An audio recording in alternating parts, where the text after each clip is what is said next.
slut. What do you got? Oh, nice Guardians of the Galaxy mug. Like that. Exactly. Got my Star Labs glass. Oh, what's his name? He or should not be named gave it to you? No, different labs, dumbass. He might have changed name. Yeah, yeah. I wouldn't put it past him. You know what? I'm starting to think more and more that the person he's now seeing is fake. yeah, fake. Fake. I don't know the person, but she looks like a crack alcoholic. Oh, All well, the same. I mean, look at him. So. Wow. You know what though? He actually looks better than she does. Oh my God. That's how bad. All right. Let me send you a picture. No, I'm not looking. Don't want to talk about him. Don't give a shit. I'm gonna send it to you anyway. This episode 138, getting up there, is our Star Wars episode. That's right. We're gonna talk about The Last Jedi and our feelings, our discussions, the good, the bad, the ugly. And we were supposed to have official sponsor number 1, Bobby Nelson, on. But he ranked out on us because he wants to has a stupid job. Stupid job. Excuse me. Stupid job. And we were supposed to have Uber fan Joe Downey on. Yeah, but he got stupid. He got stupid, Joe. Yeah. Yeah, we were supposed to do this last night, but everyone had issues. Not us though. Well, we started late. We could have done it, but Joe fell asleep apparently, and now he's AWOL. He's not paying attention. He's not responding to anything, any texts or messages. So you're out. He's Joe. probably being attacked and kidnapped by aliens. Well, let's hope he gets probed. Yeah. Anally. We need an exclusive. Yeah. Yeah. Clear out his colon. Do they use lube or not? I don't know personally. I've never been abducted, so I don't know. But you know what? That's a good question, because I don't think that in all the abduction cases that I've actually read, none of them have mentioned lube. So I guess they're going in dry. Well, no matter. You got it. It's probably, that's why it's so traumatic. A little tight. Maybe. Yeah. You're all tensed up and shit. Well, so. Maybe. Have you ever wondered, maybe someone like it? You're all breaking up and shit. Yell at your people and tell them to get off the internet. All right. We're back. We're back. After more technical difficulties. Your fucking internet sucks. Because I'm outside, fucker. Whatever. Not my problem. You make a fucking office outside on the back porch. Fuck it, I don't care. It's cool. All right. I got that picture. Did you hear that? I heard something before I walked out. Yeah, I was like, oh God. Crack whore. That was ugly, right? Man. Don't ever do that. That's like that. You know what that reminds me of? It reminds me of that lady that does the weird videos. Like she's all skin and bones and she dances in her underwear. Oh yeah. I love her. All right, so let's start to get into this because it's already late. But disclaimer: if you have not seen Star Wars: The Last Jedi, expect spoilers. That is your own damn fault. Yes, don't watch this episode. Skip until you watch it. Usually, because usually under our normal schedule, where we always did it on Wednesday, if you didn't watch it by Wednesday, you were asked out. Out. That's right. So we're actually giving you 2 bonus days. Yeah, that's right. Okay. So. Okay, here we go. Star Wars: The Last Jedi starts off not long after the events of the last movie, The Force Awakens, and it kind of picks right up, and you have Rey on the island with Luke, and she talks to him, and it's overall, I did like the movie. It was different. It was different from what we're used to.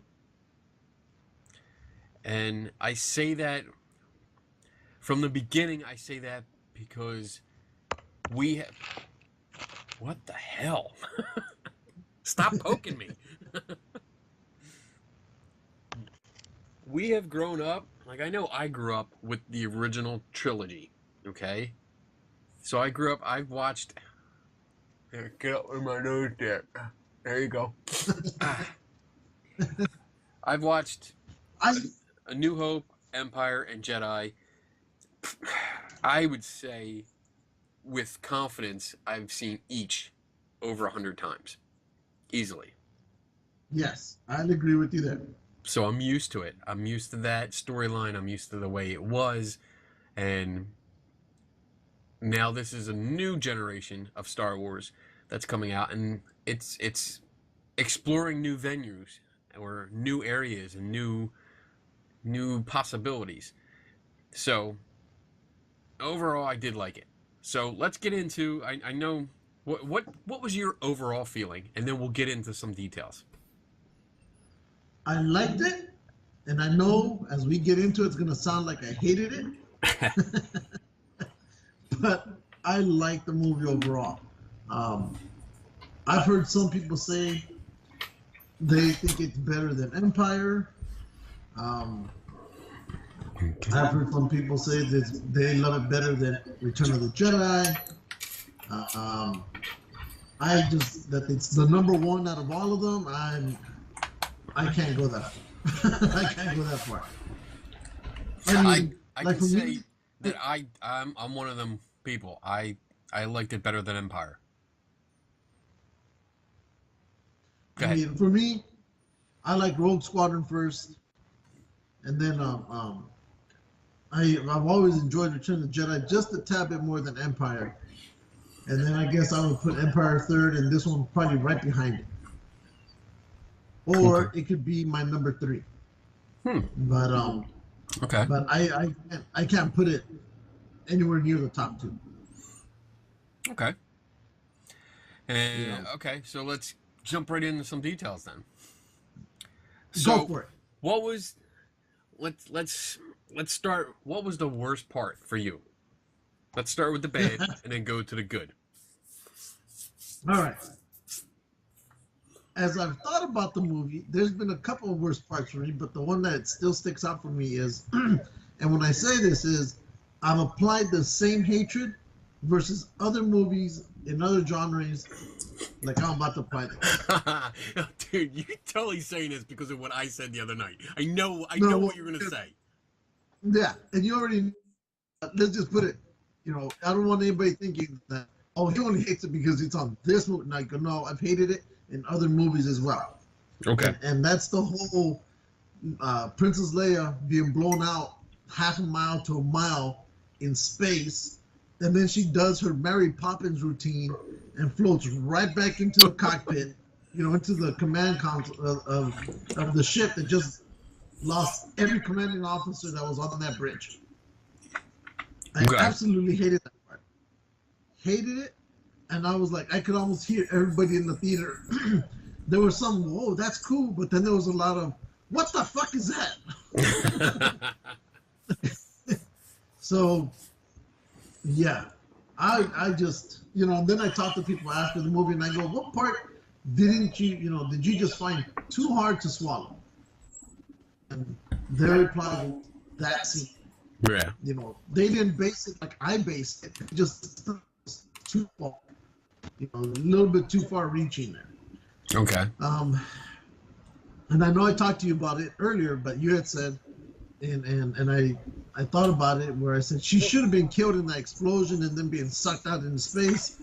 But then when she turns around and she kind of braces herself for it, okay, she could use the Force and create some kind of invisible bubble for her, whatever you want to survive that. So I give it that, but I just couldn't get past that point that she's way over there and she floats all the way back here. Right. I just, and that later, as I thought about the movie since then, that right there would become more of an issue for me later down the movie, down in the storyline. All right, so I would say that yes, it was not the best scene. I actually was, and this is gonna sound weird. Even the Star-Lord couldn't do that. He did. Well, no, he didn't because he didn't have his rocket boots on. Yeah. But I mean, he survived out there. Fine. He didn't have the Force, and that's what what you said. Like I brought that up when we were talking about it the other night. Like Guardians of the Galaxy. Fuck. I mean, Gamora is out there in space, and she starts ice crystalling up, and then Star-Lord comes over, gives her the mask, which is odd because it's only a mask. I don't get that part. Like that's the saving grace there, and then he freezes all over, but he's still okay when they get back in. And the Princess Leia scene reminded me strongly of that, as in like I thought the director pretty much lifted that scene right from Guardians of the Galaxy. That's what I was like, because I saw her blown out, and the point I was going to make a minute ago was that I was kind of hoping that was it for Leia. I thought, not hoping, but I thought that was it. I thought that was her goodbye, her gone. Yeah, that's what I was thinking too, because initially they had said that they were, I had heard that they were gonna kindly let her die in the movie. Right. So I thought, well, this isn't kindly at all. They just blew her ass out in the middle of fucking space. Yeah. I think everybody thought, okay, this is the end of Leia. Yeah. I have to watch it again, but I don't agree with your assessment of how far she was. First of all, we didn't have anything to tell us how far she was. But she was far. So but you're saying a mile or two. That's a long, long way. Well, and because go ahead. I don't know if that was it. I don't think it was that far. But there's nothing to tell us if it was that far at all. And the fact that, not fact, because we're dealing with a science fiction movie, but the idea that they did have a shield around the ship, so you could totally play up the science fiction role and say, well, they have shields, and the cockpit just got blown out. There's some kind of pockets of atmosphere or something, but I don't know. That's going off in the sci-fi direction, which it is. It's a science fiction movie, and we have to remember that. The other point is what you started to bring up. It was obvious she was using the Force, and she is a Force user, and it's not like, I guess according to the books, the non-canon books now that I think are called Legends now. Like, she was only a Force user where she could use just the feelings. She got feelings about stuff, but she wasn't anywhere near like a Jedi thing. But in this canon, according to the movies, like when we watch the original trilogy, she has the potential to be just as powerful as Luke. And we have to keep that in mind. So, yes, that scene where she knows it's coming, and she turns to the camera and she's calm about it. There's nothing freaking out or worried. She's calm about it, and she closes her eyes. And I'm thinking, all right, my first thought was, okay, this is how she goes out. But then she's out there and she does the Mary Poppins thing. And I'm like, all right, well, when she did that, she turned around, she started using the Force. She's protecting herself. So, okay, maybe she can do that. Because if she has the potential to be as powerful as Luke, she never cut herself off from the Force like Luke did, then, okay, it's plausible. It's still a Mary Poppins cheesy ripoff of Guardians of the Galaxy, but hey, I'll give it to her. But yeah, it's not my favorite scene, but I'm okay. I didn't like it. I didn't care for it. I just I was like, oh my god. And to a certain extent, somebody mentioned Disney is just a few steps away from completely ruining Star Wars. You know, I don't think so. To a certain extent, I go maybe, but everybody has that potential. Everybody can destroy a franchise. I mean, look what George Lucas did with parts 1, 2, and 3. Well, I mean, the week leading up to that, to Thursday when it was released, my wife and I watched all the episodes in order. Yes. Because she wanted. It was the first time that she actually sat through all of the movies and watched them in order. Usually, it's I'm watching them and she comes down like in the middle of one and catches part of it, but she doesn't really know like where in a story we are in all 9 episodes now. Yeah. But going back and watching the prequels, holy shit, they were just so horrible, like just god awful effects. Yeah. And long periods of drawn out, wasted screen time.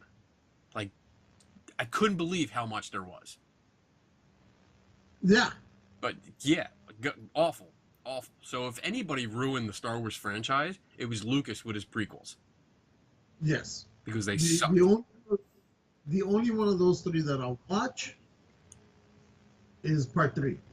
Because that kind of, sort of, to a certain extent, started bringing it back around. But by then, the damage was done. Anyway. Yeah, I'll disagree with you on that, too. But, moving on. We're talking about one movie here.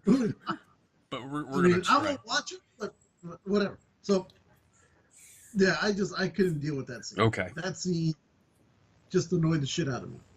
I was also kind of upset that, because I really thought this was going to be it for Leia. Like, we were going to see her go. So when the Mary Poppins scene came up, and I was like, all right, she's still alive. I mean, and another thing at the end of the scene, it's not like she just stepped on board the ship and was fine. She was in her coma thing for the rest of the movie until the end when she woke up. Yeah.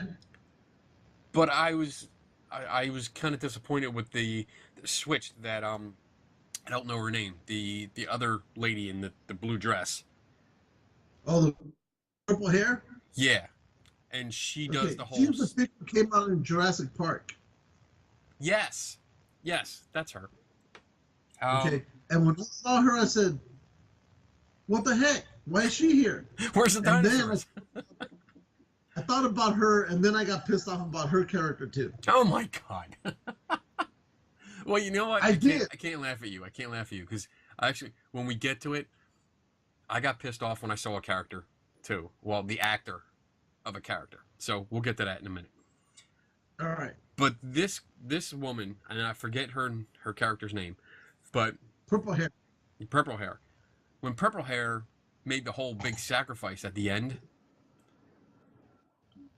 I thought that was... I was like, why is she doing it? I would expect Leia to be doing that. But then after thinking about it more, I was like, all right, well, if Leia did that, then she wouldn't have been around for, the other little scenes to give, like, Poe her motherly advice about leadership. She wouldn't have been around for Rey. She wouldn't have been around for Luke to say goodbye, and all that stuff. So I was like, all right, yeah. But I still wish they would have. No, I mean, I don't wish they would have let her go peacefully. I don't want to say killed her off because it sounds so bad. I wish they would have just done something where they let her go peacefully. Yeah. Or sacrificing for what she believed in, which is the resistance, the rebellion. So, I agree. Okay. But let's go back to Purple Hair. Let's go back to Purple Hair. Because when I saw her, I was like, hey, there's no dinosaurs on this ship, right? and I go, okay, let's see what she's gonna do.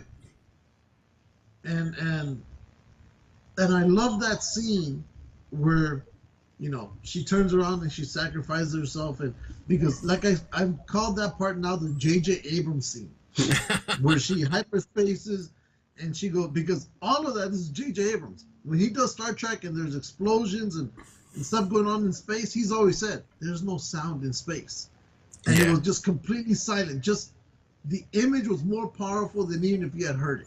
Yeah, yeah, that was a good scene. I loved it. Yeah, that was a beautiful scene. Badass scene. I mean, it was good. Scene to me, that scene to me was the scene from Rogue One when they're about to all escape, and out of nowhere appears the Star Vader. And, yeah, that's how great this scene to me was. Yeah. But then, this is where, again, I've been thinking about the movie, and then this is where I got pissed off. Oh boy. Because in this movie, you're killing off all of our great, you know, characters that you and I grew up with. You know, Han's dead. Luke is gonna die, right? Here's the one that pissed me off. Colonel Akbar or Commander Akbar. Admiral. Right? Admiral. Okay. For me, for as long as he's been in the Star Wars universe, there's that thing that they've always said, and I've always agreed with it in Hollywood. An epic character deserves an epic death. Right? It should have been him who should have said, you know, who should have been in Purple Hair's position. They shouldn't have killed him off, just boom, there goes all the cockpit, they're all gone. It should have been him saying, you know what, I've been with the rebellion this long, here's my final act that I'm going to do for the rebellion. I agree. You know, turn it around, give it to somebody that everybody has known, or at least most of us have known since you know, Return of the Jedi. I think that's where he first appeared, if I'm correct. Yeah. When we got to know. Okay. But he's been with them, and then he even showed up in Rogue Squadron.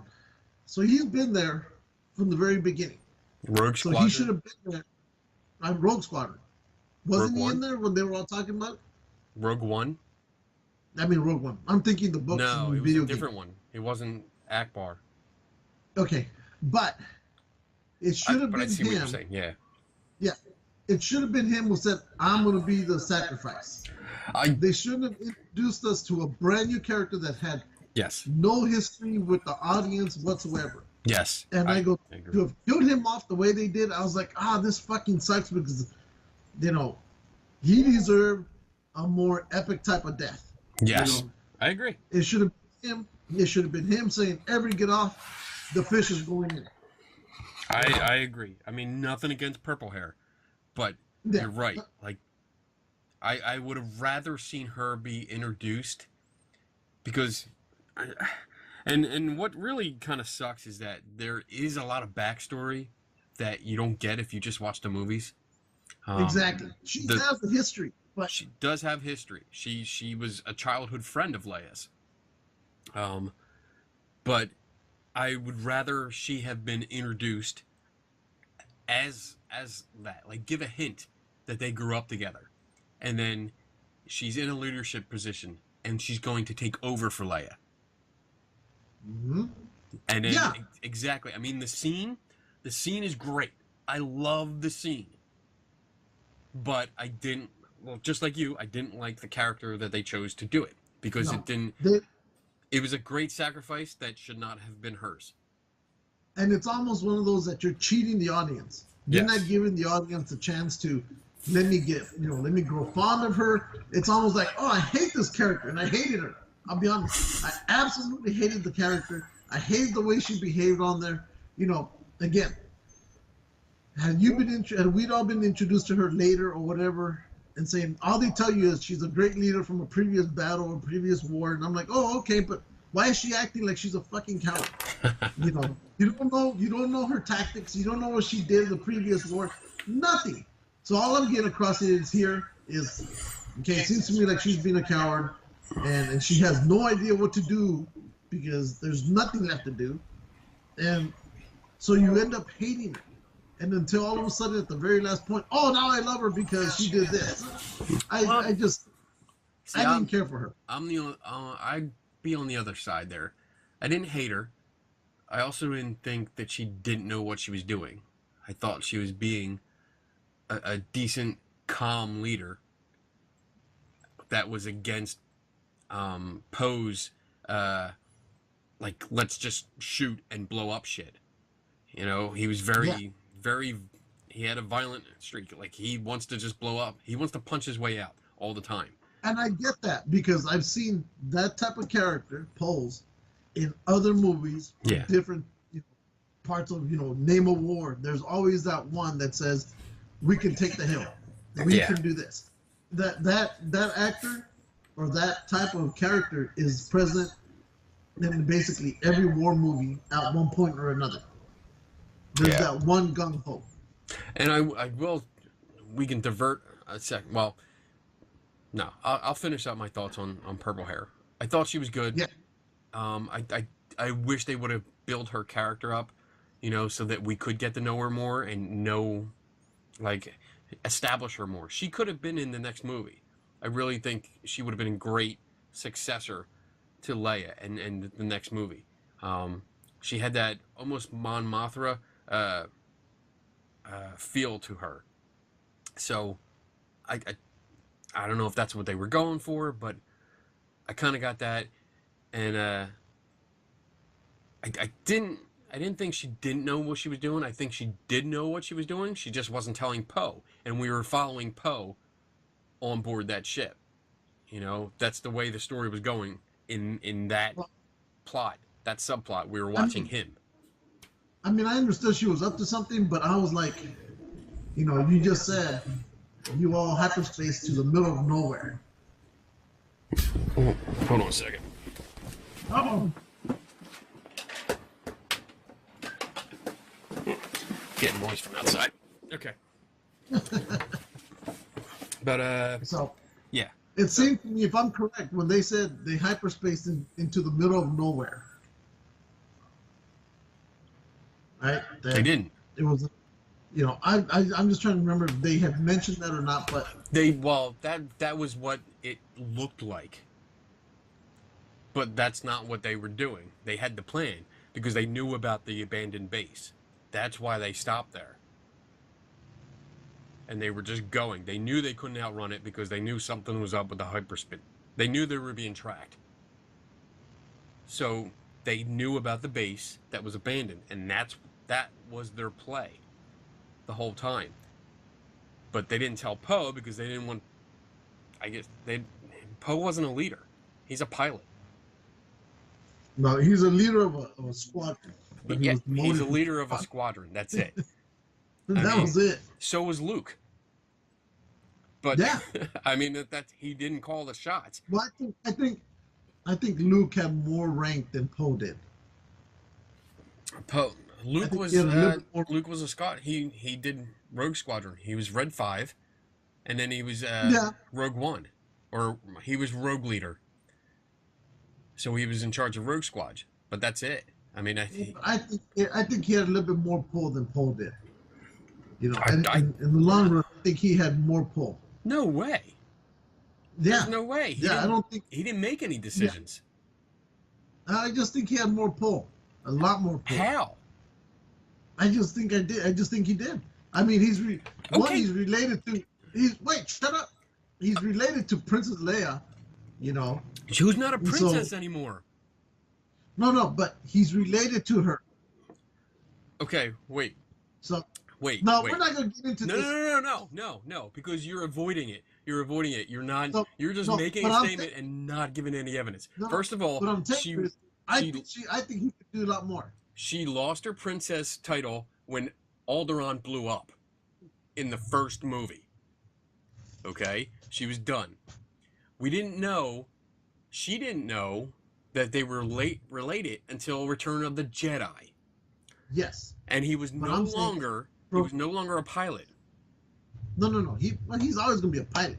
But I just said that he was still considered one of the higher ups. He could still get away with a little bit more than he had more pull than Poe did. Nope. He will always have more pull than Poe did. No way. He never Yes. demonstrated it in any of the movies. Never demonstrated that at all. he will always have that because they're looking for Luke. They're not looking for Poe. Let's go look for Bullshit. Poe to save. No, they're Bullshit. not looking for Poe. They're looking for Luke to help them. For Luke to help them save this whole thing. They're not looking for Poe. Not because of a pilot. You know, no. Now But you're he now has you're going out. You're going no, but out of that's the box of our he argument. has more with his words than Poe could. He would have more political pull than Poe ever would. But not when you're comparing third battle from the original trilogy to now. He would still carry more pull. Oh my God, you're just saying shit. Say it. No, he would carry. No, he would carry. You're asking. I'm telling you. You don't like it, but that's what I feel. He would carry more pull than Poe. And I'm asking you why, and you're not giving me a reason. You're just And keep repeating. you. Keep repeating. No. He just does. He just does. See? He just does. He always will. Oh my God. Ghost hunter. All right. Next topic. We're not gonna. Oh my God. It's like No. talking to a fucking wall. No. Talking to a rock. So what the fuck does it matter? Stacking rocks. So speaking of characters we didn't like, or actors, Okay. I did not like the Codebreaker guy. I don't know what his name is. I don't like him. Earl. That's the real name. Yeah, He's his come real- out in some movies, and I love his acting, but I absolutely didn't like his acting here. I hated it. In fact, I think he completely. When they said, "Okay, you're gonna be a code breaker," and he said, "Well, I need to give it a some type of personality." I don't know where the fuck he came out with this stuttering crap or the little, twitch that he was doing. I didn't like it. I didn't like don't him feel- at all. If there's one character in the whole movie that he would top my list of the one I didn't like. I mean, I liked him better than. I would always like him better than Jar Jar. I will say that. Okay, yeah. But- Well, over in the entire franchise, yes, Jar Jar will always have the top spot. But this guy is like number 2. Yeah, and I didn't like it. Just the personality he made up for this character just did not fit at all. Yeah. It was like he was trying to make something that was gonna be memorable. Something. Yep. I know. Something It's an English epic. word. I know you have problems with those. Hey, shut up. So, but something epic, right? Yeah. And it didn't come across too well for me at all. I didn't. At the first beginning, I kind of liked it, right? But Yeah. as it continued on, it just grew more annoying to me than anything. Yeah. I agree. It was annoying, and That's I all. was hoping his part would be over soon. I hope he died on the ship. I really do. You know he didn't. And what sucks is that I'm pretty sure he's probably going to show up in the next episode. Which He will, sucks. unfortunately. That Yeah. sucks. All right. I don't so- like. I didn't like it at all. I kind of hated him almost as much as I did Purple Hair. Wow. That's a lot. I mean, let's put this. I didn't hate Purple Hair. I think I hated her because they should have given that part to Akbar. Yeah. She had no business being there. She had no used her- business being a sacrificial hero. Damn it. Exactly. Now I- we have to praise our Star Wars fans, and everybody's gonna say forever she was the one that saved the rebellion. No, fuck you. It should have been Akbar. Oh man. Something I did like that I was really happy about was Yoda. I like that. I absolutely love that, and for 3 reasons. One, it's Yoda. It was a good throwback to the original trilogy. 2, and probably most important, it was a puppet. I was absolutely thrilled to see that it was a puppet that was used, like for Empire, for Jedi, instead of the CGI shit that was all in the prequels. And then the third reason is that he was the goofy Yoda from Empire. and not when I saw the serious one. when he came out, I was hoping he would do the Seagull song. Because the whole time he was there, I kept thinking, Seagulls. See, that's a great video, man. That's like one of the best videos ever. Oh, I loved it. But Seagulls. I mean, I love seeing them. Everybody, I mean, and it was, I don't know if you did this, but I was trying to listen to the audience as things were coming up.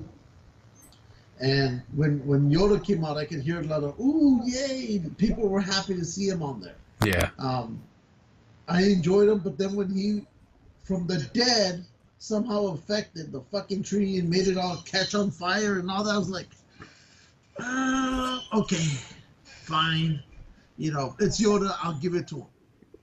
You know, I'll let him affect our world from his death world. Yeah. But a lot of people, not including me, I was kind of hoping if maybe Obi-Wan would show up somehow. Yeah, me too. You know. Me too. But I was thinking of the old Obi-Wan, but you came out, later, and you said no. I think the young Obi-Wan from the prequels could have been that. And I said, oh, that makes sense. Yeah, I mean, I don't think they have enough. Well, they probably could have done a Tarkin-ish thing with Alec Guinness, and brought the old one back, but it might have been too much, because they did Tarkin for Rogue One. I thought it was good, but I think it's like divided on should they be doing that, bringing back these characters that are no longer with us. I don't mind if they do it as long as they do it in good taste. Yeah. I agree. They didn't do something that disparaged the actor or his legacy. They did it in a good way, and it helped actually, build him, I think. Yeah. Even bigger than what the original did. It would have been nice, I agree, to see Alec Guinness, that Obi-Wan. Even though they can use Ewan McGregor, because he's still here, he can still do it, and there's still rumor about, maybe an Obi-Wan Kenobi movie. It would have been a nice tie-in with that. But, to see Alec Guinness would have been so much better. It would have really just made it, like, awesome. I mean, it was awesome seeing Yoda and seeing him goofy and, the crazy exile Yoda. That's what I loved. That he was the goofy one. He made fun of him. He smacked Luke on the head, and it was really, really good. With the lightning thing, I mean, it's again, and we'll probably talk about this more in a little bit, but it's the whole Force thing, and I think we talked about this, that with the original trilogy, you barely saw the Force. You hardly saw it. They talked about it. You saw a mind trick. You saw some Darth Vader threw some stuff around in Empire during their lightsaber battle at the end.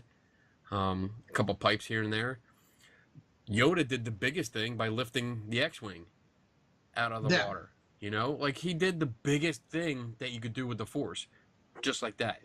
But with reading comic books, even the old comic books and the new comic books, playing the video games that are supposed to tie in with the story, and the books that you can read on the Jedi and the Sith, the Force powers are phenomenal. Yeah, no. In the video game, what was the video game? It tied in. It was like Vader's Lost Apprentice. I forget the name of it. But you bring down a Star Destroyer with the Force. You brought it down. So it's there, and I'm actually happy to see them exploring new powers and new abilities. But I think it was a little bit, in my view, although I agree with you, I think it was too much at one time for me. Okay. We got Mary Poppins, and then we have what you're talking about here, and being able to come back from the dead and reappear, and everything that you skeptics hate, and you absolutely love here, right? Because it's a movie. No, so but you fuckers all hate Star Trek, so Fuck Star Trek. okay, which is more realistic. Oh my god. But, hey, we've got a lot more. That's a different debate. So, yeah, because we're gonna time travel to save the world because of whales. Yeah, we're gonna. Yeah, the dead are coming back and catching people. See, it's a fucking movie. So, what is it? What? What? What are you doing? Fucking just came up. There we go. There we go. So, I like that what you said, but here's the other issue I had, which I really didn't like at all. Okay. And it was the Jedi only FaceTime. Okay. Why? I didn't care. I mean, I didn't care for that part at all throughout the movie. Well, this isn't the first time we've seen it. No, but it was just being used so much now, and it was just. I mean, it's like, oh, I can FaceTime you now, and I can see you planning your attack against me, young Jedi. I will wait for you. It's almost like they could do that if they had wanted to, because they were jumping in on each other at whatever point.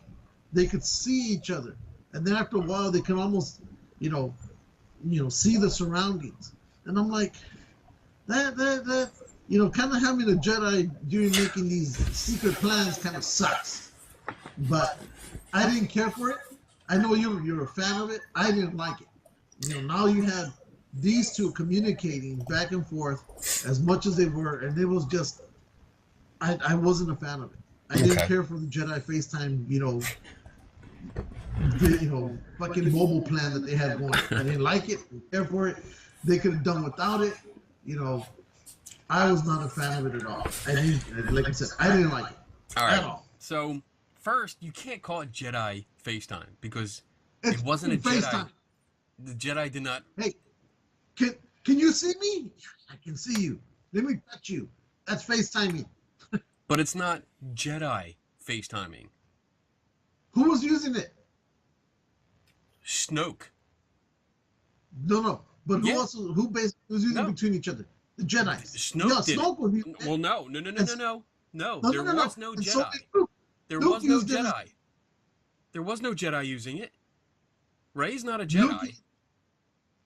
Luke used it. He FaceTimed his ass to the end of the movie. What do you? No, that's not a FaceTime. That's No, FaceTime that's too. different. No. That was all FaceTime. That was different. No, it's not FaceTime.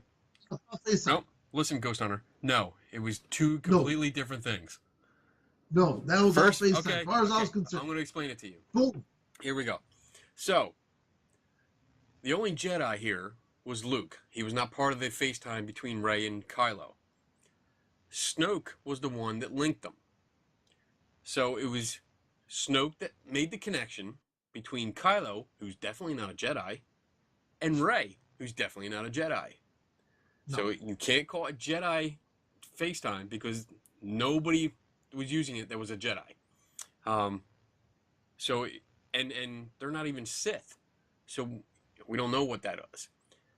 They couldn't see each other's surroundings. There was no indication that they could see each other's surroundings. They could only see each other. Yeah. That's it. But here's the point. But it kept getting stronger to a point that, I can almost touch you. Just between them. But they could not see each other's surroundings. So it doesn't kill the idea that there's a point that they could possibly even get to the point of being able to see everything else around them. Not just each other. Well, they didn't do that. No, not yet. It was just growing between them. But it doesn't disqualify the possibility that that's where it can go. I agree. Okay. But they didn't. No. Now I agree. So we can't speculate. That's speculation. Yeah, that's what I said. And I agree. I agree with you. It didn't get that far. But and we've seen this between Luke and Vader. Because they They both could talk to each other. In Jedi, they were talking to each other, or in Empire, they were talking to each other, and in Jedi, they were talking to each other. They were looking up, and they kind of made the impression that they were looking at each other. But they weren't actively talking. It was almost like they were Yeah, they were thinking about talking. each other. And wait, it was almost like they were thinking about each other, and the other one would feel him thinking about him. No, they actually spoke. No, Yes, where, Luke where? speaks. Luke When he speaks. says Father. when he yes, and He I was gonna bring speaks the that up. words. He doesn't just think Yeah, it. And then Vader, well, you can't tell if he's thinking or talking because you can't see his to mouth. me, the way I looked at those scenes was they were thinking about each other enough that it was so focused that the other one could pick up on it. But But no, it wasn't. rewatch. But You'll see Luke move. well, He's but talking. right now, the, yeah, but it's not to the extent that this was or that this turned into. I agree. It's not to the extent that they did it with this, Okay, okay. So but it was still that and for me, it was still and for FaceTime. me, well, that was that was old, Nextel FaceTime. But this is now Apple FaceTime. Okay. That was the speak the talk. Yeah, Nextel. Yeah. Nextel Connect. That was Nextel. This is Apple FaceTime. This is yeah. This. And I love the Nextel. I enjoyed that phone. This was But just was an evolution of it. It was yeah, exactly. more powerful Nextel. people. But I just didn't like it.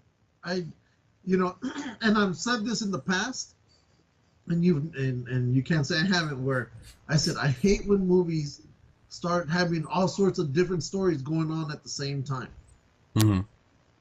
Okay, this one had that going on, but for some reason, I guess because it's Star Wars, I wasn't hating it, but after a while, it kind of started growing on me. You had a little bit too much going on, and I was like, oh, I'll just stick to one, a couple stories, not a lot of stories. And but I dealt with it. Unlike other movies that do it so horribly, I was able to deal with this one. Just say, okay, I like this. I didn't mind it. I just wish that they wouldn't have done so many. Yeah. Because I counted yeah. it. I remember I counted it like 5 to 6 different stories going on at the same time. What? What are they? I'd have to think about it again, but I remember when I thought about it. We have Rey and Luke. That's one.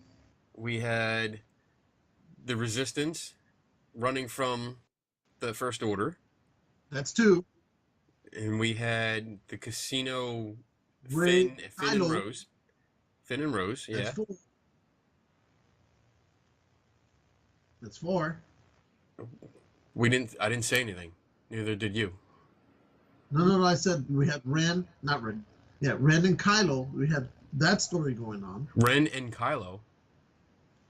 Rey and Kylo. Oh, not Ren. Right, whatever. You know who the fuck I'm talking about. You have that story going on. Okay. Okay. Then I'll you give have you the that. story of the fight between Poe and Purple Hair Okay. going on. I'll give you that. Yeah. You're right. Okay. And then you had the story, I know there was another one in there, but we'll go with those 5. I was going to say between Benicio del Toro's character and all this other shit, but There's a lot, yeah. There's a lot going on. Okay.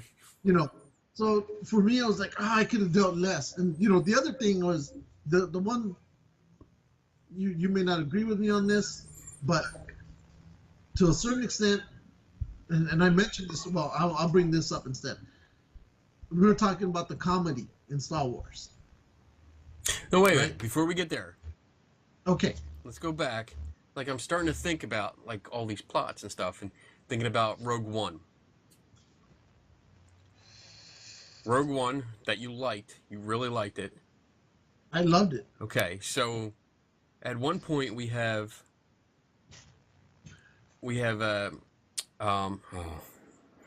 what's her name? Jin. Jin and the Spanish guy Tonic. going up, going to get the Death Star plans. We have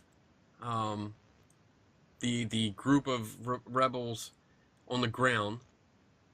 They're fighting. We have the guy that was in charge, the bad guy that was in charge of the Death Star thing, looking into like what's going on. We have his story was separate because he was trying to figure out not only what was going on, but he was also chasing down Jin's father and what happened But there. all those stories there managed to move together as one. Well, now you're separate. Well, No. no, But no, there's wait. There's a bunch of different stories going on at the same time. but yeah, and I've thought about that too with it. But for me, it's all the movies, all those sub stories move together smoother and as one. For me, this one just seemed like disconnect here, and then we'll just connect it up here, and we'll just pop it over here. And they just didn't seem to jumble in at the right time for me. It just seemed too separate from the main story to flow together as one. So To me, Rogue One for me was moving great. I don't have an issue with that one. It moved smoothly. Here it just wasn't doing that for me. so And it's I was not like, oh my god. it's not because of a whole bunch of stories. It's because it didn't flow good for you. Yeah, we'll say that. Okay. We could say that. I mean, All right. Because I'm because just trying to break this down. Because when you think about a lot of these movies, I'm sorry. Go ahead. well, like you said, if we go back to that movie Jackie Brown, that came out back in what, '96, bunch of stories, but it just wasn't flowing. It was like, oh my god, just get through it, and then zoom back over here, wow, I didn't have a it problem just- following this. Like I didn't have an issue with all the. Just didn't like the way they were doing it. It seemed too abrupt. It just didn't seem. It just wasn't smooth enough for me. I just think you hate white people. Yeah. Oh yeah. That's why one of my closest friends is white. There you go, Shit. fucker. Shit. In fact, a lot of my friends are white. Shit. That's a cover. I've been told by other Mexicans, dude, you have more white friends than you have Hispanics. That's a cover. And I go, yeah, because they don't get fucking in trouble like you guys do. The only thing I got to worry about white people is them going serial killer on shit. Oh man. But, I mean, and so the thing that I was going towards was with Finn. Okay. I kind of like his character, and then at other times, I'm not a fan of his character. What is this? So, What are you doing with me? Put me down. movie. I don't hate his character. I'm just not completely. What's the word I'm looking for? You're not sold on this character. Yeah, the only time I was really sold on this character was when I thought, okay, he's gonna sacrifice himself. He's gonna plow his little rinky-dinky ship into that cannon, blow it up, save everybody behind the shield. I was really hoping he would do that. Yeah. And then because Rose, if that's correct, Yeah. name, Yeah. because her heart has fallen in love with him, I'm gonna go save the one person I love. Fuck the rebellion. He's gonna sacrifice himself, but I can't live without him. So everybody behind that big door back there is gonna have to die. Sorry, love conquers. You guys lose. And Yeah. I was like, what a. I mean, even if Finn didn't make it, right? Even if he didn't make it to that cannon and he got destroyed before he got there, I could say, okay, I see where he's going. That was honorable. He tried, he failed, but That would for have her been to shit. knock him the way she did, I was like, no, this I just didn't care for it. I think that if he would have been shot down before he made it, that would have been a cheap shot. It would have been they would have stolen his moment. I I think the story would have stolen his moment. I do agree though that when he was going and you really thought he's sacrificing, he's going to do this. He's going forward. He closes his eyes. He's ready for it. I was like, He's accepted. damn, you go, boy, you go. Fucking love it. And then yeah, that fucking bitch crashed into him, knocked him out of the way, fucked his story up, fucked him up, man. Cause I'm like you. I'm not sure about Finn. I'm not sure about him. I kind of liked him. He's kind of funny.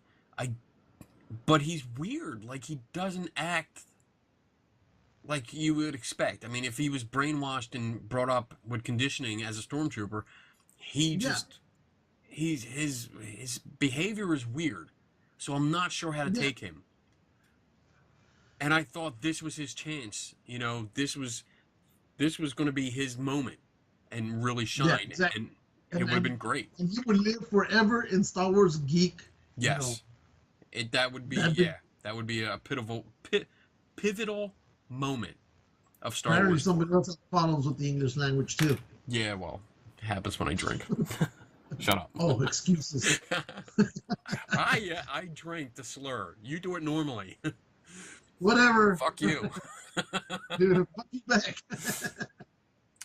Oh, so, man.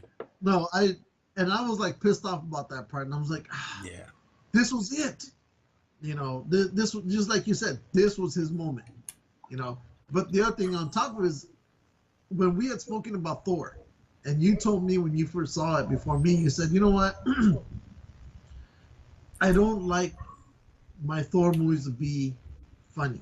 Funny, you know, yeah, maybe a little bit funny, you know, but not so blatant and direct like they did in Thor.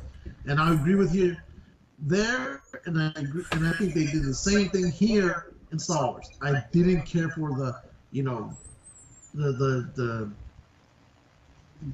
direct blatant jokes as much as they did. Every once in a while it'd be fine. yeah, You know, like, you know, the famous, you know, Han Solo to Chewbacca, laugh it up, Fuzzball, that was funny, you know. But for Finn to wake up at the beginning of the movie and walk around with hoses sticking out of his body, spouting water all over the damn place, and nobody pays attention to him. Yeah, I thought that was silly. I go, what the fuck? You know, I hated that. I hated that whole scene.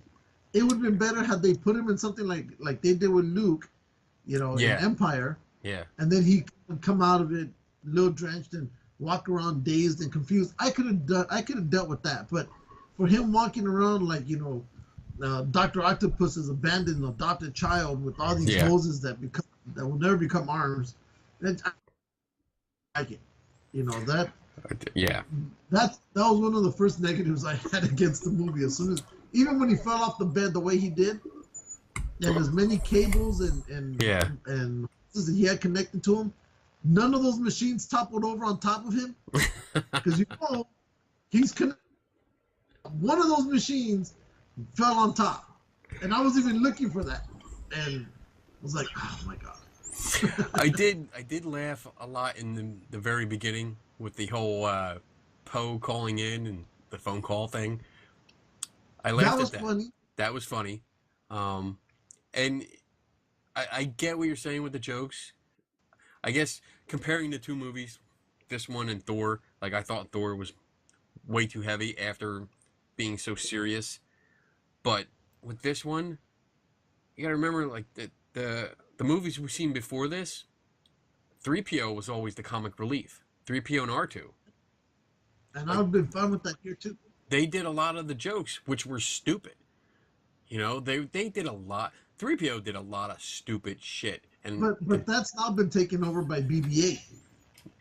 And I don't think, well, BB-8 doesn't do, I don't really find him funny. I think he's a little badass robot. Yes. So I agree. But I think they upped it. But he does bring humor to the movie. I think they upped the funny and then spread it out to too many people. Like in the Force Awakens, they had Poe and Finn almost battling it out with jokes. And it was weird. And then in this one, there were a lot, and some I was like, whatever, just keep moving. Um, Yeah, I was like, but others okay, I'm done. I thought were funny, But oh well. I did That and like. Go ahead. no, go ahead. I did. I did like. Well, in addition to expanding on the force powers and stuff, I did love the lightsaber fight. Oh my god. Here we go. Huh? What was your problem with that? I mean, it was a great scene, right? Yeah. I loved it, and I've been going. I I didn't hate it, but I've been going back and forth on it because I go, okay, Kylo has experience with the lightsaber. He has some because he's been trained to use it. Okay, Okay. and then Rey, Ray. Rye, the fuck her name is, right? Ray. How hard is that? Ray gun. Hey. A ray gun. Oh, Ray. Ray gun. We'll call her Ray gun. Ray gun. Okay.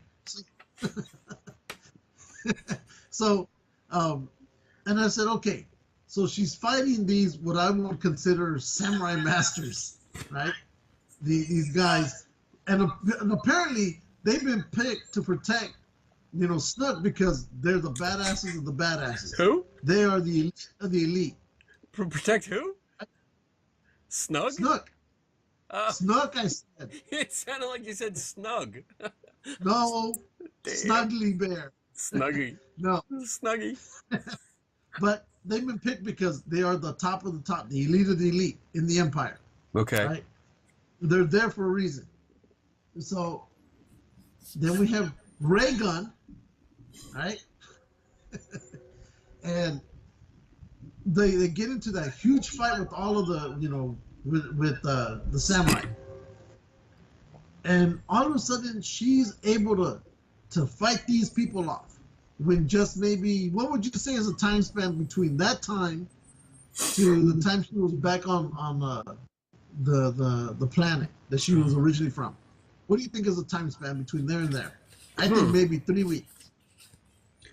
3 weeks? Well, we don't know. But yeah, it's not maybe a couple year. weeks. Okay. All right. So here's my take on that. The scene and what you said. Wait. Before you go on, let me finish. Okay. Wait, because I think I know where you're going to go, and I just need to put in this part here. So she goes in there, she's able to fight off, all these guys, or the ones that she was confronting, and kick their ass. Okay? The only reason that I was able to say, okay, she has some experience with the light sword, or the lightsaber, is because of that cane that she was always running around with on the dirt planet. Right? Okay. And we see her practicing fighting with this on the island with Luke Skywalker. Okay. So I'm assuming, to a certain extent, whatever she trained with that staff, she just basically figured I can do the same thing with the lightsaber. You see where I'm going? I see what you're doing. Yeah. So that's where I was like, okay, I'm trying to give it some belief for me to say, to go from nowhere to here. It's like, that's how, I hated it, but then as I thought about it, I was like, okay, I can give her that because she's, had some kind of experience. Right. That's where I was going with that one. Okay. I agree. I mean, we see her in The Force Awakens. She does kick ass with that stick. And she's probably had it for a long time. And it's not just a stick. We can call it a bow staff because it's basically what it is. And then we see her training on the island. She's training with her staff, and then she picks up the lightsaber and starts playing with that. So it's not like she's just totally picking up a weapon and she never did anything before. So yeah, you're right. She transfers it over and she sees how she can use it. She does have the Force. So we can say that it's almost like her Spidey sense. When she knows things are going to come, she can use it to help block and fight. But where I'm going, where I was gonna go, is that Luke never had training either, and he took on arguably one of the most famous, powerful Sith Lords there are. I agree, but Because I think between parts 4 and 5, he had to have some type of training, something from who? before he. I don't. I'm just saying. I don't know where. I'm thinking he trained. He must have done some kind of training somewhere along the way. No, Um, no. See, that's just a but we don't total know. assumption. But that's I'm speculating there. Yeah, You yeah. know, but it just seems to me the reason I say that is because it seems to me from the time he went from Star Wars to Empire, he seemed a lot more advanced than what he was in Star Wars. It just seems that he had more learning. So why But can't you again, transfer that? but Why I'm just can't saying it's speculation. why can't we transfer that assumption onto Ray? Well, because that's what I'm saying. In here, we're talking about possibly 3 weeks, even if you want to say a We total don't know. month. We don't know. We don't know that. And it could But have I been don't think three it's a year. weeks. It could have been 3 weeks from when they blew up the Death Star to where they got discovered at I Haas. don't know. I've always thought that there was more of a gap between Star Wars and Empire than there was between It couldn't have Part been 7 and long 8. because I mean they start Empire with Vader looking for Luke. He's looking for Skywalker. Yeah, You know, but and that's right after again, the Death Star blew up. I this gotta is look that me up. saying this is me saying Yeah. I think there's more time frame involved between 7 and 8. Um.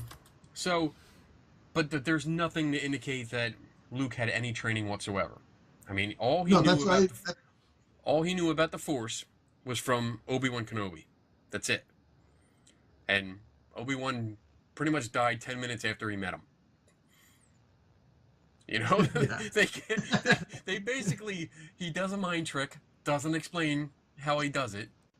They go to the bar, they get on a ship, they get on the Falcon, they start going. Luke plays with his stick with a little droid thing that shoots him in the ass with a laser. yeah. Um, and then he turns it off. He gets one thing where he gets two bolts. He uses the Force, and I mean that's a perfect example there, because Obi-Wan tells him to reach out with your feelings, and then just from that, he's able to do like perfect sword moves and block two laser bolts. Remember, he's standing Yes. there. He's got No, the helmet on with the yeah. blast sheet, and he does that. Um, and that's without any training at all. No, I don't remember that. I'm So just saying that the way I looked at it was there had to he just seems a little bit more mature between part 4 and 5. That there must have been something else that went on. I don't know. It just seems like it to me. But whatever. I love um, that fight scene. Between Kylo and Ray Gun and the samurai. I loved it all. okay, but I'm not done yet. There's because then he goes on to see Yoda, and he has no lightsaber training whatsoever. We don't see any. We see him put his lightsaber on when he goes into the cave, which is reminiscent of the dark tunnel of squid thing on the island in the Last Jedi. Yeah. That weird thing. But the whole time he's training with Yoda, all he does is pretty much run. He does a few flips, which I don't know how you learn how to do front flips when when you've never done them before. Automatically you're doing front flips. But he does that. Doesn't turn his lightsaber on until he goes into the cave, which is apparently like a dream sequence. And he lifts some rocks, and that's it. That's all the training that he gets, because he leaves, and when he comes back to Because Yoda, Yoda he's dies. impatient. He was He's impatient, impatient. right?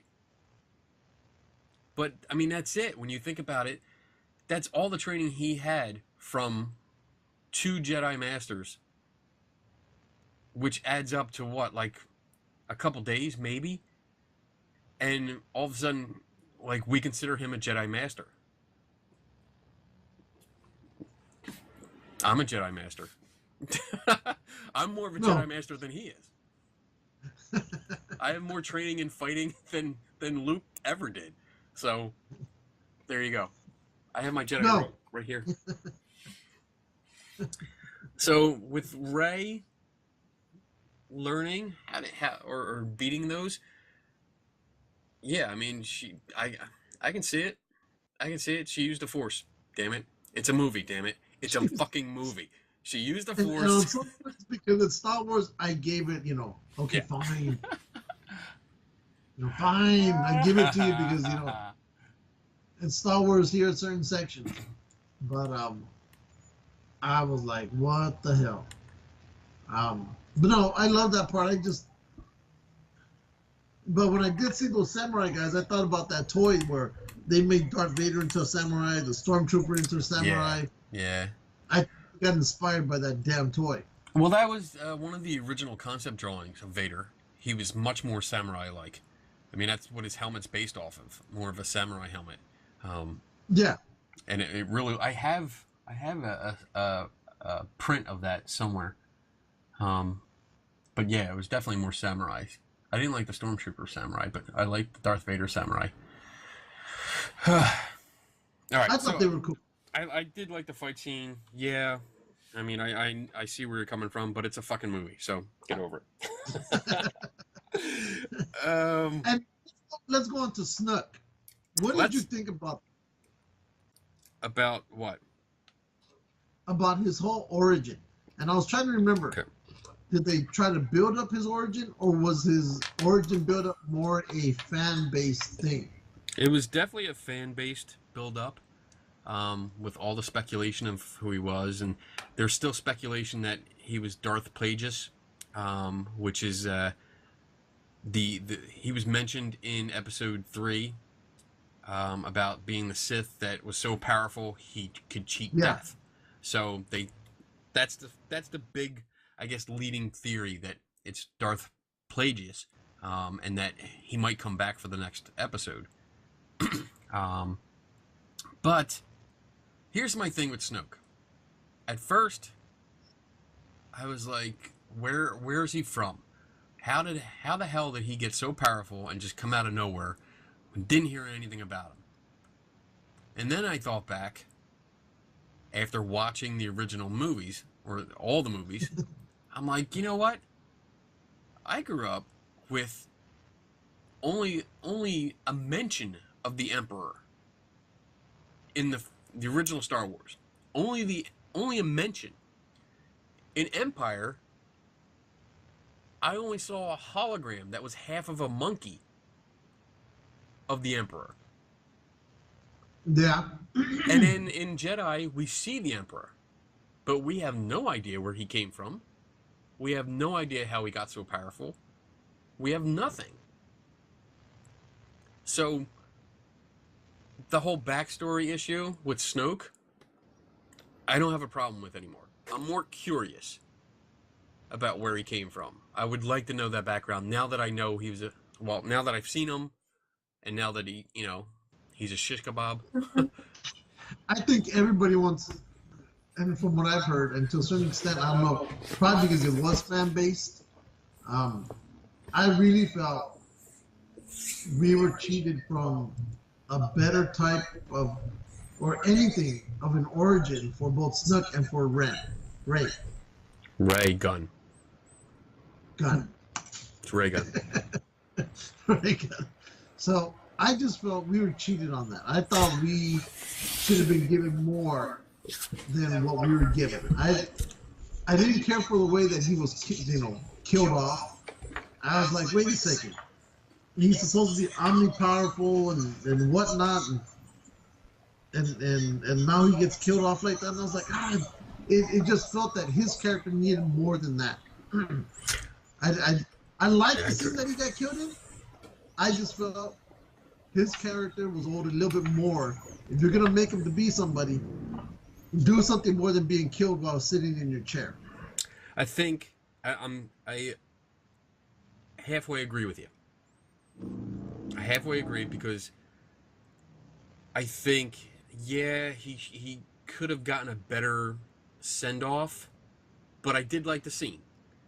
I did like it because I saw the beauty of the duality. Wow, I haven't used that word like ever. Duality of the scene because Kylo Ren was doing two things at once, two things that had the same action, in which Snoke was reading his apprentice and his emotions and what he was thinking, and that's the way that he hit it. That's the way that he fooled him, because he was doing the same thing with his lightsaber in his hand, looking at Rey, turning his lightsaber, pointing it at her, and was going to turn it on. Did the whole thing,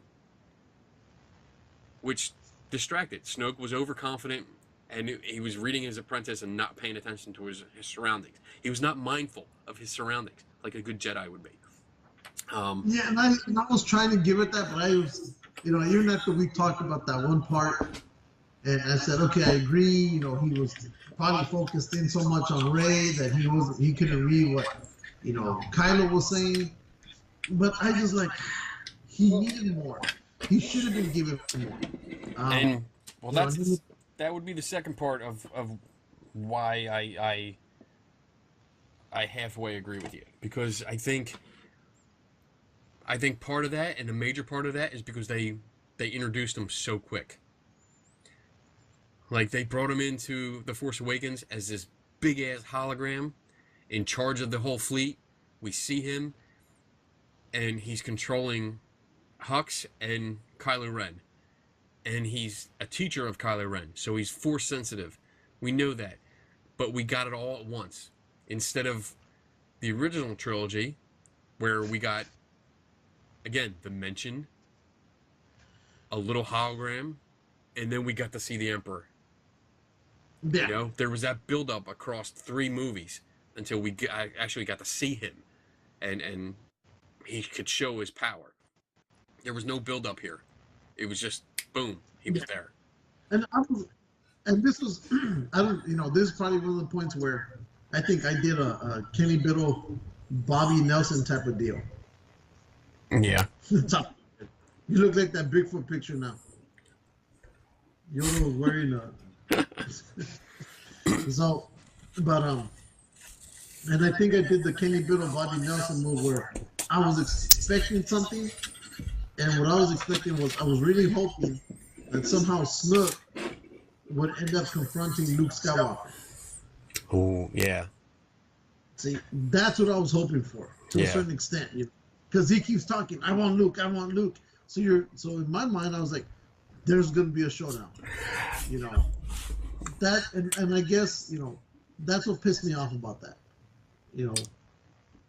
I thought about that too, and then I kind of reasoned with myself, because I argue with myself all the time. But this, I think that would have been a very climatic scene. Yes, it would have been Luke great. Skywalker. Yeah, but this is no longer a story about Luke Skywalker. This is not his movie. Yeah, that's true. Of which Mark Hamill said. So yeah, it's not his movie. It's Rey's movie. It's Rey's story. So. Well, I think to a certain extent this was more.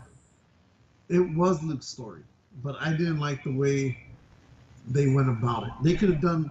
I read what Mark Hamill said. Yeah, I saw the video. Yeah, everything he said. I agree with everything he said. That's not my Luke. I would have done Luke like that. But this is not my story.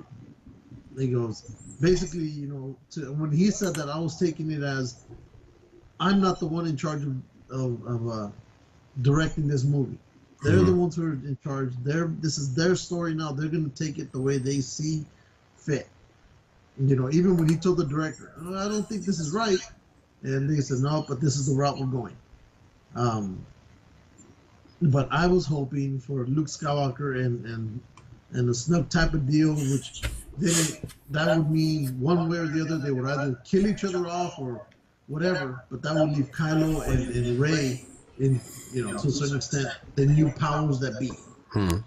I was expecting a showdown between Luke and Kylo Ren. I was hoping for that too, and we kind of got it. We kind of got it, and you know what? I don't know what you're gonna say. Well, you're probably not gonna like it because you're right.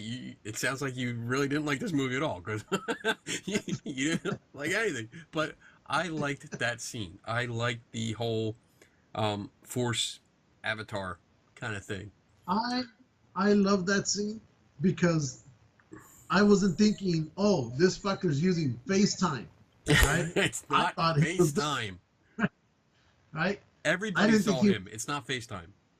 Yeah, well, he had a little bit more strength with it. He had the better version of the Jedi FaceTime plan. Okay? Oh my God. So, but I enjoyed it because of that, right? After the whole thing was revealed as to what it was, I was okay with it, right? Mm-hmm. I liked it, and I think I was okay with it because at the same time, they did his, Luke's passing very well, so yeah. I enjoyed it, I liked that part, and that was funny, but and like I did tell Bobby this when we were talking, Kylo to me is still that child with mm-hmm. anger management issues. Yeah. With his, just his everything. Everything. Bobby said, no, I don't think so. He goes, I think it was more of just him being upset and furious, that he was just told by the person that he, it's his leader, his boss, his teacher, whatever. And he was just put a girl who has no experience, just beat your ass. Right? And I said, I could understand being furious, but he let his anger, he went, the child way. I'm going to destroy my stupid helmet, and I'm going to bust an elevator wall while I'm at it. And it showed more at that scene when Luke appears at the end. When he says, everybody fire on it. It's like, okay, I can understand you want everybody to fire on him. But then when he kept yelling more and, unload everything, and I was like, oh my God, now he's gone over. This motherfucker went off the deep end. Yeah, now he's having another temper tantrum, and if he could get out and throw screwdrivers at Luke, he would have gotten out and done that. But I knew Luke wasn't gonna die. Yeah. At that scene, because I was like, wow, Luke is really powerful with the Force. That's what I was thinking. Yeah. He can beat out all these, blasters and still survive. Little did I know it was FaceTime. But but I love the fight scene, because even when Kylo went down there to fight him, he still couldn't touch Luke. Yeah. He never touched. Luke was still, hey, we can be here all day long. You're not gonna touch me. And I like that. I did like that. God. No, but now towards the end, when you saw Luke was going to sacrifice himself, I was thinking, oh my God, they're going right back to the Obi-Wan Kenobi Darth Vader scene. Yeah. I don't know if you thought that. I did. Yeah, I totally thought that. As soon as when you saw that happening, right before he was going to make that strike, I was like, what? No, Obi-Wan? No. Yeah. But it was a good surprise. I really liked it. Yeah. I liked the entire. That was the Luke, like as soon as he arrived, and he kisses Leia, hands her the dice, which was cool that we got to look at the dice, but hands her the dice, and then he walks out. From that, right up until right before we see that, okay, something's going on here. It's an illusion. That was the Luke Skywalker I had always wanted to see. See, that was the Luke Skywalker. I was like, why the fuck did we waste a good portion of the movie on you being a whiny, bitter bitch? Because he is You a know, whiny bitter bitch. yeah, but I was like, but he was stronger than that. He was always a stronger person than that. And here it just seems like he regressed, and I fucked up, I messed up, I made a mistake, and because of that, I'm going to exile myself to this, island. And I just, I, I love Luke. I just didn't like the way that they portrayed him here. Uh, Now when he showed up at the end, I said, "That's the Luke I know. Yeah. That's the Luke that should have been there earlier in the movie." That's the Luke that I expected to see after seeing the end of The Force Awakens when Rey finds Luke. Yeah, I thought, here comes the badass. Finally. yeah, 30 years communing with the Force and learning everything. He's going to be a badass motherfucker. that's right. But Badass. I can also see it turning out the way it did. Like I said, he was a whiny bitch. He never finished anything. He started and then he left to the next thing. He started and he left. He always looked ahead, just like they told him. Yoda told him, always looking ahead, never where he was. So Yeah, I can see him starting the Jedi Temple, starting the new Jedi, training the new generation, and then having that moment of weakness where he sensed the dark side, the heavy dark side in Kylo, regretting it, and then having that fight, waking up after everything that happened. All the Jedi are dead. Kylo's gone. The Knights of Ren have disappeared into the galactic ether because we've never seen them again. And then I can see him going, fuck this. I fucked up. It's my fault. I'm leaving. and I think part of it that pissed me off about his character most of the movie was you have Ren telling you, hey, Han was killed. Your sister's almost gonna be killed. Or they're running for their lives, and all this shit's going on around. Let's go. There's Millennium Falcon's right here. Let's jump on and let's get out of here. Nope. Even for that, even for I would, if something were to happen to one of my friends, I'd be jumping in something to go avenge it. Well, I wouldn't have stayed there regardless. She didn't know. They didn't know Leia was in trouble. No. But the point is, even just on them saying, Han is dead, and this is who did it. I would, to a certain extent, I'd be like, that's my responsibility. I need to confront this. Agreed. Yeah. So, but I was, and I don't know if you thought this, but I thought this. When they showed a pan over to the X-wing, in the water. Yeah. I was kind of hoping it was gonna come out of the water, and Luke was gonna jump in there. And, let's go. That's what I thought. I thought so too, until I saw him go into the hut and close the door, and I was like, oh shit, the door. That's the wing. Yeah. He might have to fix that first. But yeah, I mean, I thought the same thing when she looked over after he tossed the lightsaber. She looked over and saw the X-wing there. I was like, oh, cool. Maybe we'll see that come out. We'll have a Yoda 2.0 version where he lifts it out of the water and over the island, and yeah. But and let's go. Let's go. Sadly, time. It never happened. No, it never did. I did not like. I think the worst part of the movie was the milking of the creature sitting on the beach. I did not like that at all. That was weird. I didn't like it either. And gross, and I was like, "What the fuck is this?" And then they said, when the blue milk came out, I go, "Wait a second, those creatures weren't on Tatooine." No, it was different milk. It was green. It looked kind of blue here. It was, well, you're colorblind, but it was green. It was green milk. The blue milk was on Tatooine. But and on in Rogue One, blue milk was in the beginning. Wait, what? It's 9, right? So you're offline? No. We're talking about Star Wars. That's right. I need waiting so long, does I have to hear me print? How do I put it back on? Just put it online. How? Take this break. Tell your mom. She doesn't know. What do you mean she And doesn't? She doesn't just know ignore it. she- Just ignore what they're doing.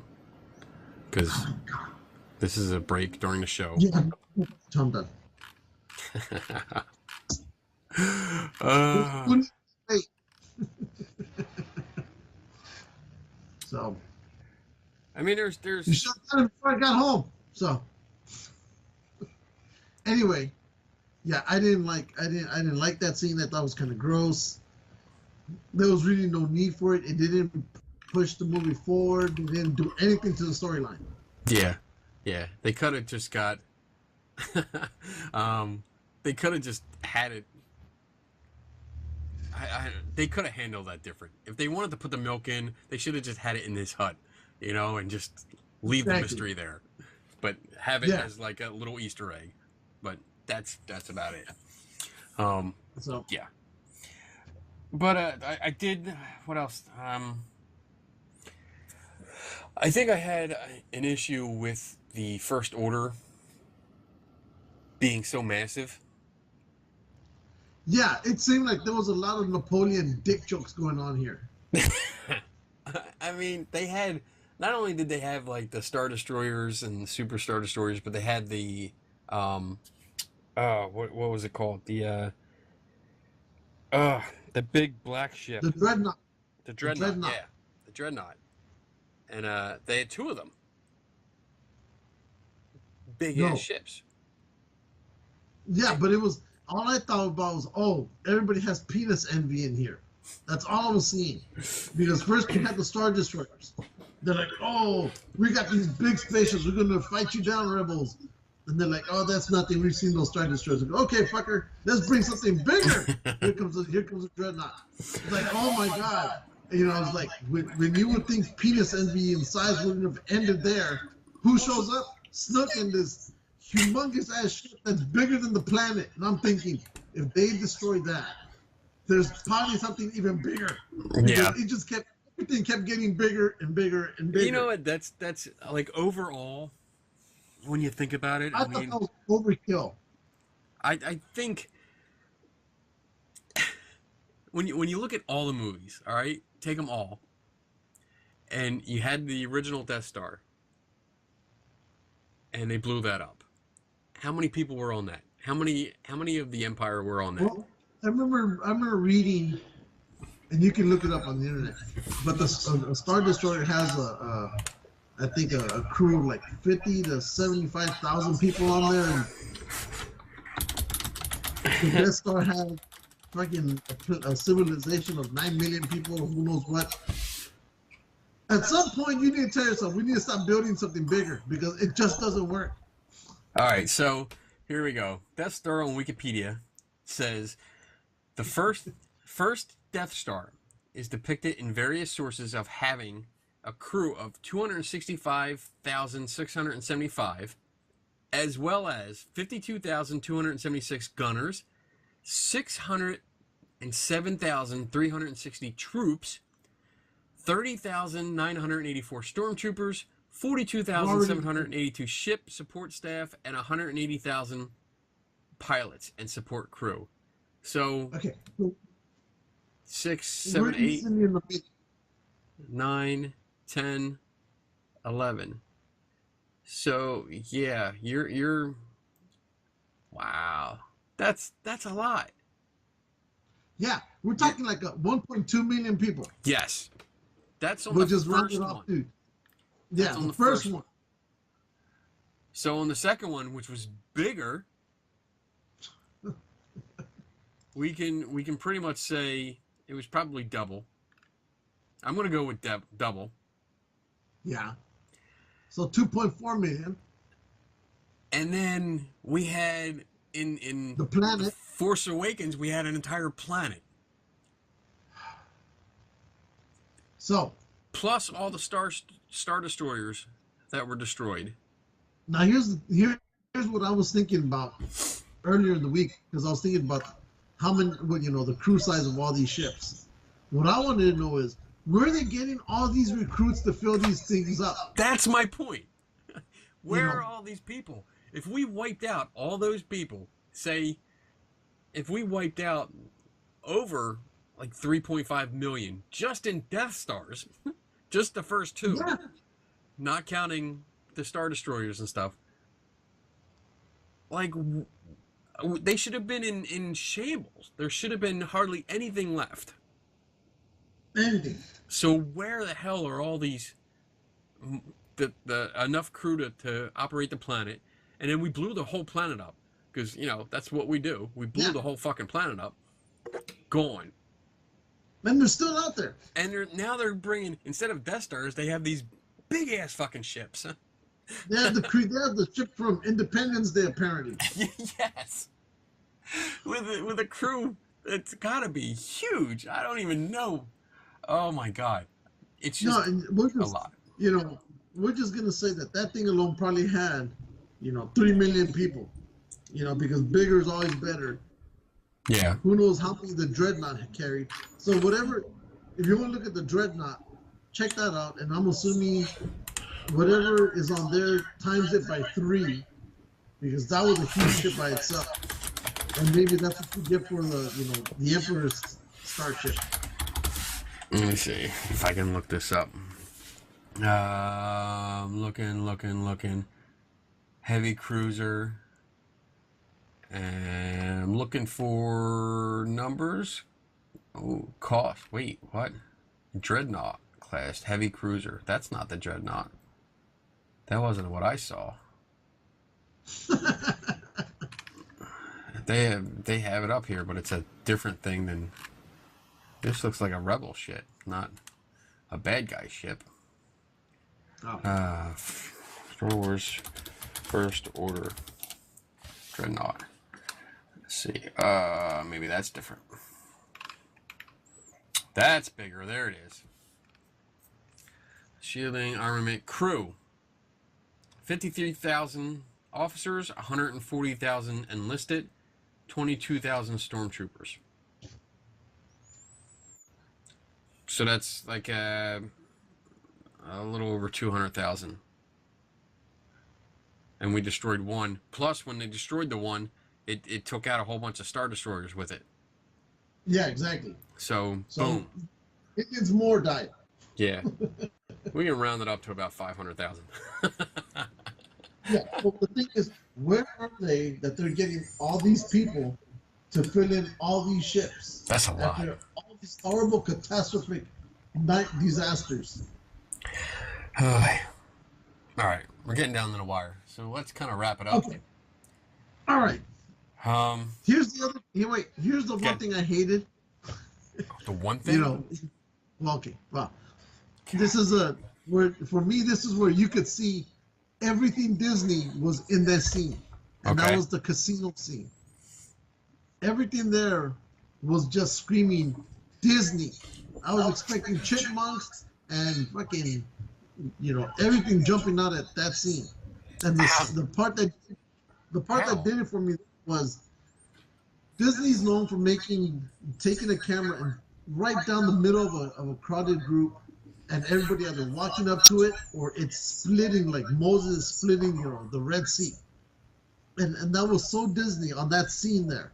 And then on top of it, when they jumped on those horses or whatever they were, it was a beautiful scene. The backlight, the background was music, and you could see Tinkerbell running across the screen. I was like, that is so Disney cinema. Right there. That whole section. I love the casino because I was thinking Vegas, but I was also thinking that's all Disney. That whole scene there just is just bleeding Disney. I don't see it at all. I saw it. I don't see any of it at all. I see it there. I see it all there. I saw more of when they walked in. I saw the cantina, upscale. I thought that's what they were trying to get to. Well, I think so too, because they were showing it was pretty much like when you see the cantina on Tatooine, that's like earlier in the show when I was talking about drawn out scenes, like that was one of them. That was a drawn out scene in the cantina because it spent a lot of time looking at the different aliens who weren't doing anything, but which just is why I call, which is why I call that a Disney scene. okay. Why would you call it a Disney scene? Because everything there was Disney. That whole Oh my God! Here we go. the whole We're going casino. back. We're going back to what we were arguing about before. You're just saying because it's Disney. Because it's Disney. That's the way they film. They, if you go to their other films, you'll see they do a lot of Disney what doesn't you film. That's their way. Disney You'll see does not film. you'll see that same type of cinema going on the way they went around doing that whole section. It's all Disney right there, man. It's You not don't have to Disney. like it, but that's what it is. It's not Disney that's doing it. It's Disney. Disney It's don't all make Disney. the movies. Disney pays for the movies. It's all Disney. Everything Oh right my there is God. screaming Disney. You're such an asshole. I saw the cantina scene. I saw the bar that Maz was in the Force Awakens that gets destroyed. Her castle, Big Eye Maz. But I just saw a continuing upper class kind of thing, like the cantina was the dive. It was the total dive. And then we had, I forget her name, Maz Katana? Her castle, which was a little bit better looking bar. It wasn't such a, a shitty bar. And then we went to the casino. It was just weird because I wasn't used to seeing money. You see credits once in a while. Like I think I saw, like in the original trilogy, I see Han Solo flip a coin to the bartender after he kills Greedo, and then I see him packing ammo boxes at the end, near the end of Star Wars because he gets paid and he's leaving. But other than that, I don't see any like money in the Star Wars universe until we see all the gold coins all over the place. Yeah. Like, this is kind of weird. It's like out of place. But oh well. I mean, It was different. It was different. It was definitely different. But again, overall, this is a different Star Wars. It's Yes. The prequels were different and horrible and shitty. The original trilogy was different. It's near and dear to our hearts. And then this is a new Star Wars that's different and has its own quirks and shit going on. Yeah. But I mean, yeah, we talked about a lot. We complained about a lot of things. But I guess in the end, I didn't hate it. I enjoyed it. I enjoyed it a lot. No, I didn't hate it either. Sounds like I hate it, but I didn't hate it. It sounds like you fucking just hated the shit. Wait. There is one other section we gotta touch. God. Hurry up. I want to go to bed. Here we go. So, the last scene where they're all running, they follow those crystal dogs or whatever you want to call them. Yeah. Yeah. And when they get there, Leia's with them, and they're like, "Oh my God, we're blocked. We can't get through." Every one of them had that look, right? From Leia to Poe to all of them. There's boulders blocking our way. We'll never get out of here. We are screwed, right? Okay. And then who comes in to save the day? Rey. But for me, that scene should have been Leia, because when she did the whole Mary Poppins nonsense, she should have been just as able to say, "Oh, I can pick up all these rocks, I can move them up." No, she was like, "Oh man, we're all dead. We're screwed. We're never going to get out of here." And lo and behold, here comes Rey to save the day. And I'm thinking, that should have been Leia. If she can do that kind of power what she did out there, she should have been able to do this. Pick them up. Maybe that's it though. She's not a big force. Well, that's her user power. like that. That's all she knows how to hold her breath in space. Well, she's still recovering. So she wasn't like, she wasn't in her top condition there. She was still recovering from that. I claim bullshit. And otherwise, I don't know. I mean, maybe she's not strong enough to do that. If she's running around the way she was running around in there, she was strong enough to do She was something. not running anywhere. She was running. She was That's not right. running. She was not running. Running, She was being half she- dragged. Yeah. Running, walking, whatever you want to call it. She was on her own 2 feet. You know, they didn't have, you know, a rebel wheelchair taking her all over the place. Running, No. walking, crawling, you know, getting on a bus and driving around. It's all the same. She was there. Oh my But, God. But It was Ray's moment.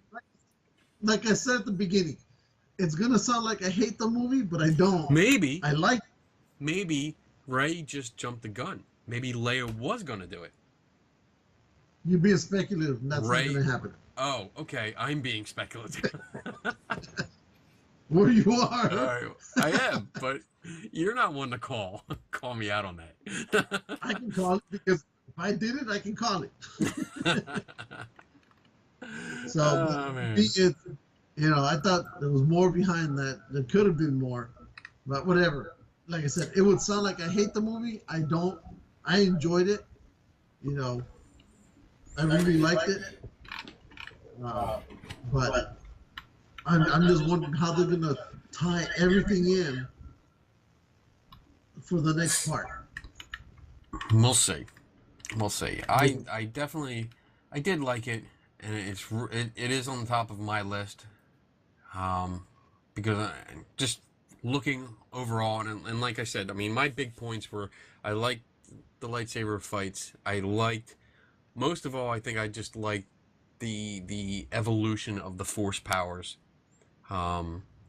Because most likely because our movie technology can make it happen, as opposed to when the original trilogy came out, we weren't able to do any of those stuff. You know, moving some rocks and throwing some stuff around. That's basically what our special effects could do back then, you know? So I do like that they're expanding it and looking around and really embracing what the Force is supposed to be. I mean, when they It's talk about... like too fast towards the very end of a trilogy. Say that again? It's almost like too much, too fast towards the end of a trilogy. It's almost like we need to throw all this in here before the final movie comes out. Well, it's not the end of the trilogy. It's the halfway point. Well, Whatever. Is same it thing. the one that comes out in 2020 supposed to be the final one? That'll be the third one in this trilogy. Then that'll be it. So that'll be the last in the trilogy, not this one. It'll be over. Not this one. And then The there's next going to be one. another trilogy. No, there is. There's another one that they're planning, but it's going to not have anything to do with this. It's going to be on the other side of the galaxy. So it's all new characters. That's why I'm saying. That's why I said earlier. They are a few steps away from completely ruining this. It all depends on how you look at it, because I don't see them ruining it. I like it. I like the last film. I like this film even more. I'm going with it, riding the wave, and really, when you compare it with the original, they're doing stuff different, but it's not really that different. The concepts are the same, and it's just they're expanding on it, and that's it. I liked it. So there, bitch. I'm not. I'm not saying it was a horrible movie, even though it sounds like I made it sound like it was, but You no, did. it wasn't. You did. I enjoyed a lot of it. I laughed at the jokes. Some jokes I didn't. I liked the effects. I liked the way things looked. I liked the desperate feel at the end. It did have that Empire kind of feel with the It had the desperate... Star Trek feel. The what? Star Trek. It had the Star Trek Whatever. feel. That will be forever known as the Star Trek scene. And I like that Luke is lived up finally to his legend, even though it was an illusion and he had to die. I like that he became one with the Force. I I guess, because he's going to be a Force ghost in the next movie. I think so too. Yeah. Yes, he has to come back in the next one. Well, yeah, he's under contract, so he will be back. So is Leia. Well, that's going to be more difficult.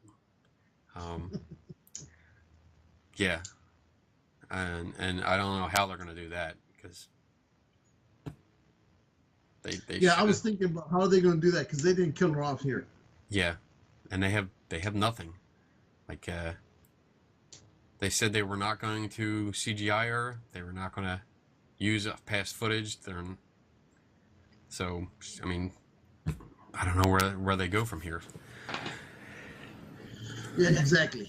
But nobody knows where they go, but I think they'll do well. Yeah, I think so. You know, they can even say, you know, her because of her injuries, she died. Yeah. So that is it. Oh, one other thing we got to talk about real quick. You keep saying that. This is like the third time you said this. Because it shows up. It just comes up. What did you think of the little furry hamsters that they had on that overpopulated the Millennium Falcon? I saw them as like the Jawas and the Ugnaughts of the Star Wars universe. The Ewoks. You know, they're always some kind of little people, little creatures in the movie. You have the Jawas in Star Wars. You had the Ugnaughts in Empire, and then you had the Ewoks in Return of the Jedi. So there's always little creatures running around. You know what? I was halfway expecting Richard Gere to show up on that island and just take advantage of all those little hamsters. God. I was like, oh no, Richard Gere is their natural enemy. Oh man. I like Chewie. I like Chewie in it. He was good. It's nice to see him. What? Somebody brought this up, and I don't know if it was you. And I said, you know what? That's a damn good point. And somebody said, and he goes, what's up with Chewie? Because it looks like he's getting all these perms and he's going off and doing all these hair salons because he's nice and shiny and golden hair. Whereas in the other movies, kind of scruffy and a dirty looking Wookiee. And I was like, you know what? You're right. Here we got super cuts Chewbacca versus down the street Chewbacca. So. Well, he's got a new co-pilot now, so he's got to look his best. He got a hot chick. You're right. We got super cuts over here. Definitely got a hot chick going on there. So we got super cuts introduced to us. We got, FaceTime, Mary Poppins, all this shit was introduced to us. Purple hair, apparently dyeing your hair in that part of the century is alive and well. We had sacrifice, we had the Force expanding, we had lightsaber battles, we had space battles, we had comedy, we had progression, we had old characters that we love, new characters trying to develop, sacrifices being stolen, stolen away, but we have more story to go through. So we have more. We have one more film to come out, and we'll see what happens. We'll see. We'll see how it goes. But there you go. So that's our Star Wars episode, our in-depth discussion. I'm sure people will have more points that we didn't bring up because there's a ton more that we could have talked about. I'm sure people will disagree with both of us. One of us, neither of us. I don't give a shit. I'm gonna go see it again because there's more details. I gotta go see it again. I'll go see it again because it's Star Wars, which normally I wouldn't do for any other movie. Except Star Trek. Like I said, I liked it, even though it sounds like I hated it. But I enjoyed this one a lot more than I did Part 7. Okay. All right. Let's get out of here. All right. Because we're actually almost at 2 hours. All right, good. All right, people. Let's see. What do we got coming up? What? Are we really at that point? Almost 2 hours? Yeah, we're at 1 hour and 51 minutes. Oh, okay. Yeah. Now connected to Luis's iPod Touch. Well, that makes sense. Hey, Alexa. Who's awesome? Hey, Alexa. Who is awesome? Michael Gregory Mizzen is an American professional wrestler, actor, and media personality. You're sucks. Let me see. Wait. Hey, Google. Who is awesome? You are. Yeah, that's right. That's right. Did you hear that? It says you are. You trained it to say that? No, it just does. I was sitting here one day like this, like just watching stuff, and I'm like, hey Google, who's awesome? You're looking at the answer. Every time you look into a mirror. You hear that? You're looking at the It's answer fine. every time you look into a mirror. That's right. But let me ask this thing. They'll probably tell me I'm sending INS after you. Alexa, who is awesome? Michael Gregory Mizzen is an American I don't know who the professional fuck Michael wrestler, Gregory is. actor, and I don't know why it's doing that. Hey, What? Alexa, what is awesome? awesomeness, a measurement of how awesome something is. Okay, Oh, that's a great Alexa, definition. maybe if I just ask it directly, am I awesome? Sorry, I don't know that one.